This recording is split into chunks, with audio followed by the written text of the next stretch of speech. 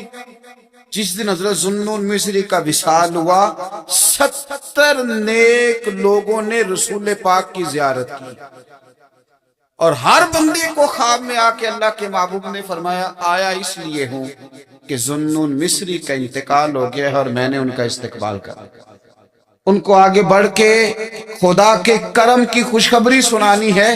رسول کائنات میرے مرنے پہ ہر سو شور مچ جائے گا، دیکھو گے کہنے الوداع سرکار خود تشریف لائیں گے، اور درویش نے کہا تھا بات مرندے مکھڑا میرا ہو جاوے جے تازہ، پھر سمجھ لینا محبوب میرے نے آن پڑے ہے جنازہ۔ او بھائی یاد رکھیے گا بہت سارے لوگ ایسے ہوتے ہیں کہ جن کی لوگ اس طرح قدر نہیں کرتے جتنے کہ وہ قیمتی ہوتے ہیں، لیکن یاد رکھیں ان لوگوں کو بھی یہ سمجھنا چاہیے، اس مثال سے ان کو بھی اپنی ذہن سازی کرنی چاہیے کہ لوگوں سے قدر کرانا ویسے اتنا ضروری بھی نہیں، زیادہ ضروری تو یہی ہے نا کہ رب رسول کی نظر میں بندے کا کیا مقام۔ اگر وہاں مقام ہے تو پھر لوگوں کی گڈ بک میں آنا کو زیادہ ضروری بھی نہیں، اگر وہاں پاس ہے تو بس پھر جے کر سائیں وسون کچھ اجیاں نہیں، تو پھر کیڑا مائی دا لال اجاڑ سکتا ہے، پھر ضرورت کیا ہے اس قدر زیادہ پریشان ہونے کی۔ داتا صاحب رحمت اللہ علیہ یہاں فرماتے ہیں کہ کچھ اہل قدر وہ بھی تھے کہ دنیا والے تو قدر نہیں کر سکے، پر رب نے بڑی قدر فرمائی۔ اللہ کے محبوب